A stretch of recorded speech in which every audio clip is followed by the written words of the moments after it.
I just need a moment. Just give me a moment.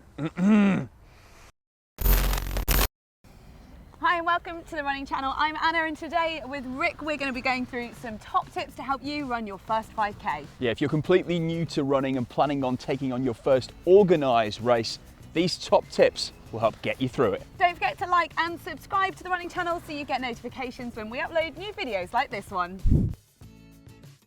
Make sure you give yourself time to train for the run. You'll need at least 6 weeks, but depending on your fitness, you might need up to 10. Expect to start with a mixture of running and walking. Now, if you've got a fairly solid base level of fitness, you might be able to do this in a couple of weeks, but actually training means you'll get to the finish line a lot quicker. There are lots of free 5K runs up and down the country that you can pick one to fit your time frame.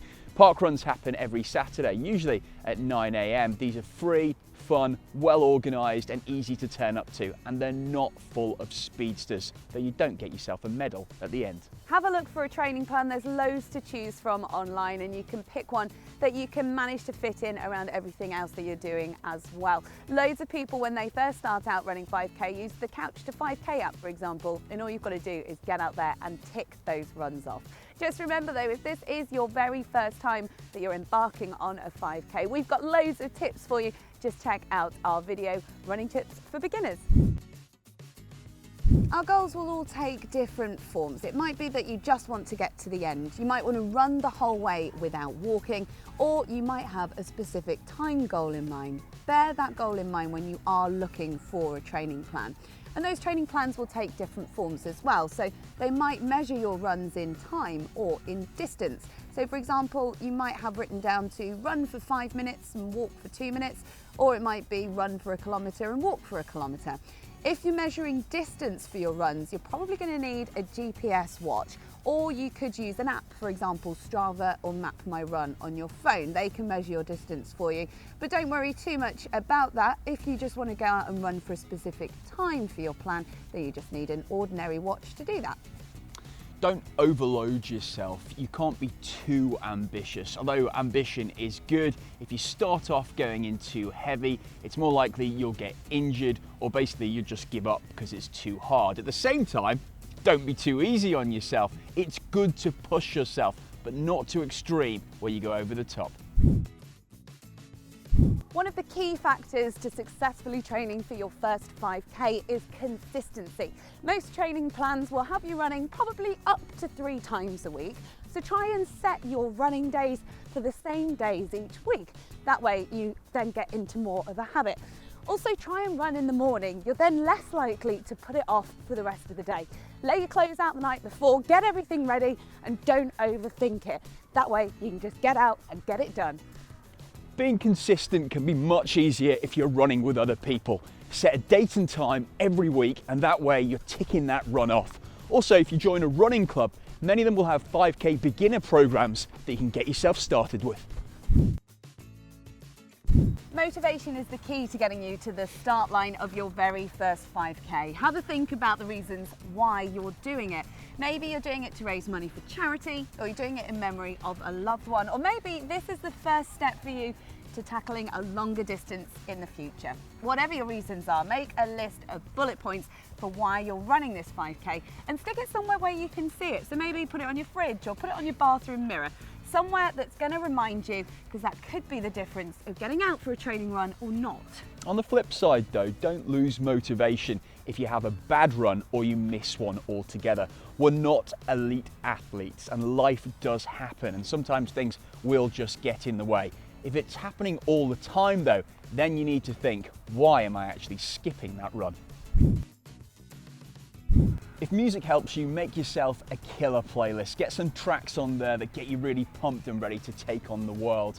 Try something that really means something personally to you. Maybe it's a tune that you always dance to with your best mate, or it could even be the first song you played at your wedding. Whatever it is, use it to get yourself motivated. Nobody's judging. Some people don't like running with music though, so perhaps try an audiobook or a podcast instead. We've got a list of our favourite podcasts that you can check out to give you an idea. Or you could try counting, that's Paula Radcliffe's trick. Or you can try what's called quiet running. So just listen to your footsteps and your surroundings and your breathing, and that way you can really get in the zone whilst you're running. When the day of the event rolls around, as well as lots of butterflies, you'll probably have a lot of questions. Where's the loo? How do I get to the start line? Where can I leave my things? The good news is, if you're running an organised race, they'll probably give you all that information in advance. Get all of your kit out the night before. You don't want to be wasting precious energy in the morning running around trying to find your left sock or a spare safety pin if you need to pin on a bib number for your race. That way everything is all ready for you and it's a lot easier and calmer in the morning. Plus, don't treat yourself to a new pair of trainers to run your race in either. Remember the golden rule, nothing new on race day. That includes all of the kit that you're wearing as well. Wear something that you felt comfortable in during a training run. That way you're less likely to get any chafing or blisters. If you're doing a park run as your first event, it's a good idea to sign up to one as a volunteer to one first. That way you can get to meet some new people, get to know the course and get to allay any fears or concerns you have about what's about to take place. Also, if you get a chance, have a look at the terrain. Are there any hills? If you get to know the ups and downs of the course, it's going to be much easier on the day. Don't get too carried away with the excitement and buzz of race day. As soon as you're off and running, it can be really easy to just hammer that first mile, but then you might find the next 2.1 a little bit more tricky because you've used up your energy reserves. The best way to do this and make sure that you're pacing yourself okay is not to start too near the front, near those faster runners, unless of course you're going to be running fast as well.